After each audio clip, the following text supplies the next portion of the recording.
From Boca Raton, Florida, the home of Lynn University, and site of the 2012 final presidential debate, this is Beyond the Brief. Hello and welcome to Beyond the Brief. I'm Jennifer Murillo. And I'm Milan Dorji. Today's show has a lot to offer, from social media news to an update on the debate and the Simon's Fashion Show at the Town Center Mall. There's also a review on the recent debate watch party held this past Wednesday in the AG Theater, as well as the club pool party that took place this last weekend. If Greek life or international politics is more of your field of interest, we now have stories for you too. As a matter of fact, our first piece deals with the Venezuelan presidential elections for the term of 2013 to 2019 that'll take place on October 7th. Lynn students shared their feelings about this crucial moment in history.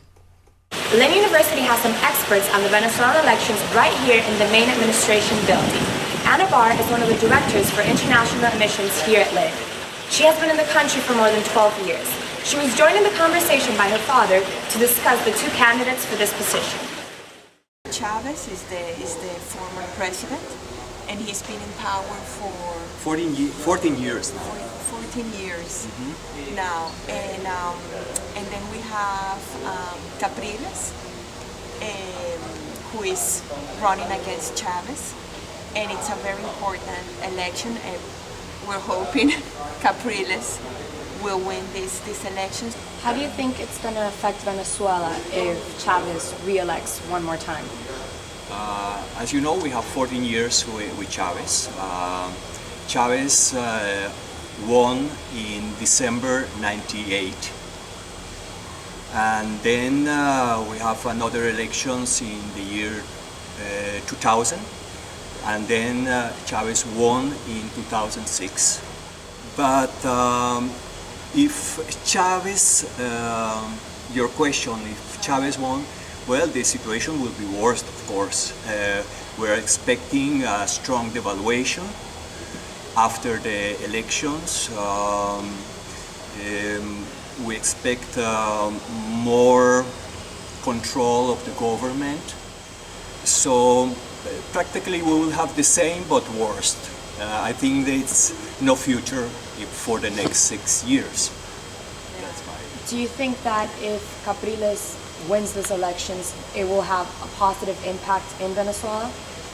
Of course. It will be a fresh air. Venezuelan presidential elections will be held October 7th. Today, I am going to interview several Lynn University students so that they can share their feelings and hopes about the two candidates standing for this position. I think these elections could actually change the whole situation. I see that a lot of people are super spirited about everything they're doing, about everything that everybody has hope and everybody has really strong hopes on changing the country. I would vote for Capriles. Michelle, are you going to be voting October 7th? Yeah, I will. I have already my plane ticket. I'm leaving on Wednesday. My name is Daniela Ava, and I'm from Caracas, Venezuela. I read that 200,000 Venezuelans that live in Miami are not going to be able to vote because they closed consulado. So it's going to be really difficult. Some are going to travel to New Orleans. Some are going to go to Venezuela. But there's really too many people that are not going to vote. Hugo Chavez has held his position as president since 1999. Venezuelans are trusting that these elections will play out fair so that together as a whole they can work for positive change for the country. This is Catherine Bigot reporting from Beyond the Brief. There's a new addition to Greek life on campus. We now welcome Theta Phi Alpha as a new sorority here at Lynn University. Savvy Kathy reports.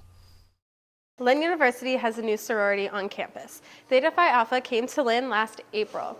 We are here with Carly Mayowitz and Sophie Tracton, who are the president and vice president of the sorority. I actually do come from a legacy in another sorority, so my whole family actually has been in Greek life for throughout most of the generations. And when I found out that Lynn only had one sorority, I thought it was kind of unfair because not everyone is fit to be a Sigma Sigma Sigma. So why not bring a new sorority that has a different perspective in Greek life? I actually met Carly the summer before freshman year. We actually had a mutual friend from my high school, my best friend from high school, went to Hebrew high school with her. So we were able to know each other, and she was like, hey, do you want to help start a sorority? I was like, yeah, why not? I was she just kind of like recruited me into the whole idea. And when we got on campus, we were like, all right, let's go with this. Let's roll with it. So that's what we pretty much did. There were a lot of steps. We had to go through like a whole selection process, and basically we had to like send out a letter to like Panhellenic and say that like we were open for expansion. And then sororities would like come back and tell us like if they wanted to be on campus. And then once they did, 3 sororities came down and then they did like a whole presentation basically trying to like convince us that like they would be good at our campus. I never really expected us getting this far this fast. So it's been a whirlwind of emotions and it's been crazy, but it's been so well worth it. I am extremely happy with the progress. I would never ever think that we would have almost 30 girls right now, especially starting from like the 10 we had in the beginning when we were just an interest group.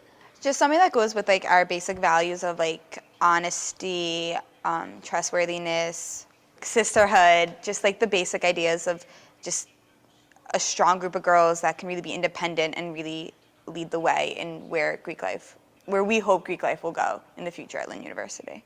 We have a lot of new fundraisers coming up. Like one that's coming up is actually called Death by Cheesecake, and it's $5 for all you can eat cheesecake. Yeah, it's gonna be awesome. Everyone loves cheesecake, so we're actually also doing a jewelry trunk show, and it's only online, and you can go in and look at all the jewelry, buy the jewelry, and then some of the proceeds come back to us. We're just fundraising more than anything right now. Don't be discouraged. If one sorority doesn't seem like the best fit for you, just keep on going and find the one that you love the most, and find a group of girls that you really think that you can work with and you will be so happy calling them your sisters for the rest of your life. If you're interested in joining the Greek Life at Lynn, go visit the Office of Student Involvement. This is Sarah Frank reporting for the iPulse. The first face-to-face debate between presidential candidates Barack Obama and Mitt Romney was hosted by the University of Denver on October 3rd. Our university followed this event during a live watch party. Matt Perpich reports. The problem for Obama is that he's perceived as the person who will likely win, so the expectations are higher for him. The debate began promptly at 9 p.m. in the AG Theater in the International Building. The event drew a big crowd just half an hour before I was able to talk to Lynn Professor of American Studies, Dr. Robert Watson, on what he expects on the first debate. An exciting evening, that's for sure. There's a lot of challenges for both Mitt Romney and Barack Obama. I think they're both good debaters. They're both skilled debaters. They know the issues. I think they're both relatively evenly matched. They both tend to be a bit prudent and cautious. So I expect a defensive strategy by Obama. I'm voting for Obama, and there are a number of reasons why. A lot of people ask, are we better off for now than we were 4 years ago? And my answer is simply yes. I think Governor Romney is going to come out swinging. He has to have solid blows on Obama. He has to fact check him. He has to call him out on his inconsistencies on the economy over the years. The challenges for Romney are many. One, Romney's got to stop the bleeding. He's had a bad couple of weeks, a number of embarrassing gaffes, huge missteps. He's trailing in the polls. We're down to 1 month until Election Day. He's got to stop the bleeding, turn this thing around.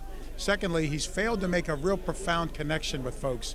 His likability numbers are down. He's got to reintroduce himself as a much more personable, likable, electable candidate.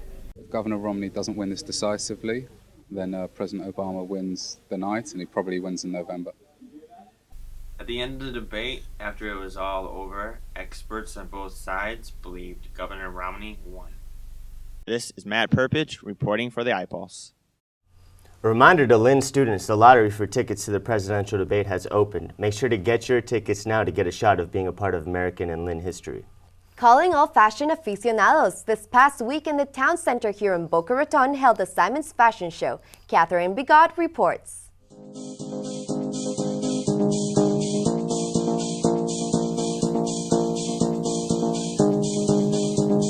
Today we're at the Boca Town Center for the Simon's Fashion Now, an all-day event where several runway shows will be placed so customers can get a glimpse of designers' trends.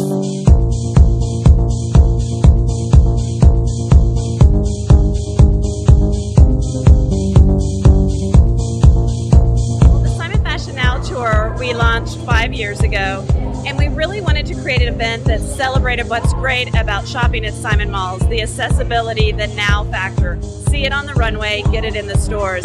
So it really brings our stores to life on the runway and creates a great way to drive traffic to the retailers.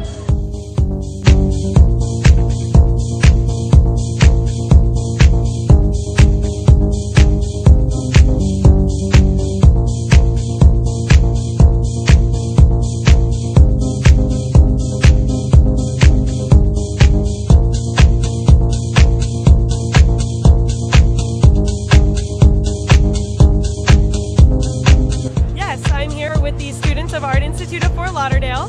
They were all assigned to a specific store in the food court to use a different fashion merchandising technique with students and have them dress with outfits pertaining to the store they were selected for. If I get the most votes, I will win a $250 American Express gift card. It's a really good event that they hold here. I work at the mall, so it gives us, as a retailer, an opportunity to show our fall fashion. Yeah, I'm here with Christian Dior, and we're here to represent Neiman Marcus in our fashion show for Simon's. I'm one of the artists that travel for Dior, so I'm lucky to be here. And we're here doing airbrush foundation, spray foundation, eyebrows, quick touch-ups. And all the young girls that look great in fashion. And we stood and watched around for a little bit, and it's nice that they have that here. The models are really, really gorgeous, and the clothes are really, really nice. I like it. I think it's pretty spectacular. Girls look good in the clothing, and everyone looks like they're having a good time. The clothing is really nice. It's very stylish and up to like date with the fashion that is going on now. I think these are some beautiful girls, and I like how you guys got the firefighters here for like it seems like some kind of promotion or something. With the South Florida firefighter calendar, and we're here today to raise money for our three main charities: Safe Haven for newborns, Here's Help, and Forever Friends Rescue. We also have some guys doing a fashion show. I think it's very hot, but I think they need female firemen. It was a busy day at the Boca Town Center. The Simon Fashion Now is just the kind of event that makes Boca so fabulous. This is Catherine Bigot reporting from Beyond the Brief. Social media and politics. It seems you don't have one without the other these days. Here's our anchor, Jennifer Mauricio, reporting on Lynn University's use on social media in relation to the upcoming debate. For this upcoming presidential debate, all international media will be focused on our campus. Let's take a look at how Lynn University prepares for this upscaling attention. Lynn was an early adopter when Facebook first came on, and we've adopted a lot of the major social media platforms since then. So much so that Student Advisor magazine, which is a major higher education trade magazine, has ranked us as number 43 in the country for our social media efforts. So we're top 50 in the country. And that's great for a small school because, I mean, you're going up against Yale, Harvard, University of Florida, very large institutions. So for us to be in the top 50, we're very honored to be considered one of the best. Well, I think this election is exciting for many reasons because it's Facebook, Twitter, YouTube. The social media is still relatively new. 2008 was really the first time we saw candidates or campaigns using the social media. Today, everyone has a website. Today, everyone blogs, everyone vlogs, everyone's on social media. Everybody's getting text messages. Well, we're going to have a social media lounge, is something we're really excited about, because we are so dedicated to social media. And that'll be a place for everyone to get together and to collaborate. After speaking to members of the PR department, we also got some student opinions on their encouragement and their excitement on using social media to transmit ideas for the debate.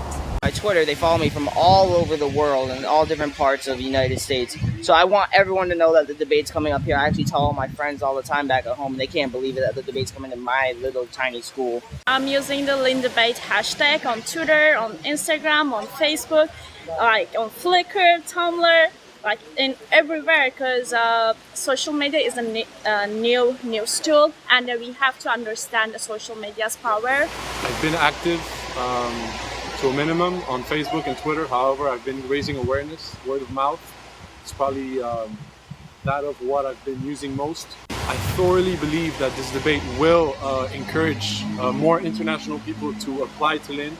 For all students who would like to get involved in communicating about the debate, remember you can now use social networking as your main platform. This was Jennifer Murillo for Beyond the Brief.